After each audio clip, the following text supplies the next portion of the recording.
I'm not a big Halo nerd, so I don't know everything about the franchise, but I enjoy it nonetheless. Recently, I found out that Halo 4 released a separate game mode called Spartan Ops, and I finished playing through it, and I wanted to give my thoughts even though the game is 11 years old. Now, I'm a guy who loves lore. I like playing story games. Whenever I play a game, the lore is what I look out for. Even when I play Fortnite, I choose to focus on the lore a lot of the time. So the story of Spartan Ops, well, I thought it was quite decent.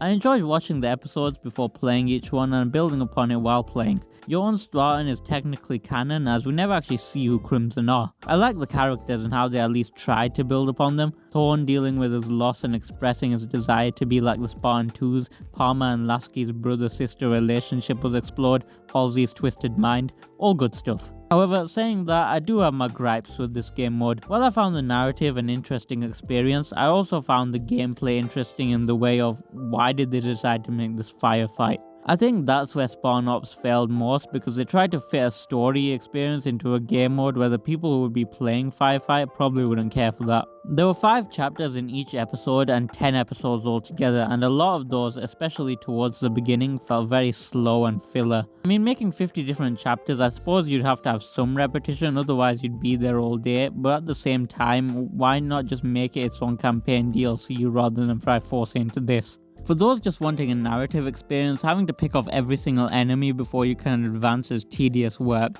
and for those who just wanted to play Firefight as normal, it must have been so annoying telling them, hey, go press this button and this one and bring me this thing in the middle of the game. Now, I didn't play Halo 4 when it was originally released. I only got into the franchise after I bought MCC after Infinite came out. As a kid, my mother was told that you shouldn't let your children play any game rated over their age. But I was made aware that the first 5 episodes were built into Halo 4 and the second half was released as DLC. Probably based off the fact that the game wasn't doing as well as 343 thought it would. I know they're called Halo Studios now, but at the time they were called 343, so that's what I'm going to call them throughout the duration of this video. I do think that the quality improved after this though. Sometimes I'd find a chapter fun to play here and there, but episode 7, Invasion, was the first episode I fully enjoyed from beginning to end. It was the one that took place on Infinity itself. It was the first time we got to see a new location that wasn't going to be a location in any other chapter.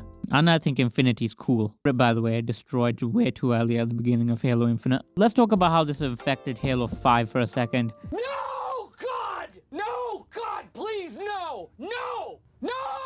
Now, this whole time during Ops, they'd been building up to the Janus key, which allowed them to find every Forerunner location in the galaxy, and this would be huge for Halo moving forward. Or so you'd think. As I said, 343 didn't think that Spartan Ops made them enough money, so they didn't carry on with the storyline. I myself played Halo 5 before Spartan Ops, but even as someone who went back to play it, it just felt like a huge kick in the balls to the fans. I was confused as to where the key went, so I looked it up and was disappointed. The last time the Janus key was mentioned was in the comic series Halo Escalation. I'm not going to go into everything that happened in there, there's plenty of videos that you can watch that people explain it, but what you need to know is that an AI taking care of a Forerunner installation got pissed at Halsey when she tried to hack his system and took the key away from her, and it hasn't been seen since.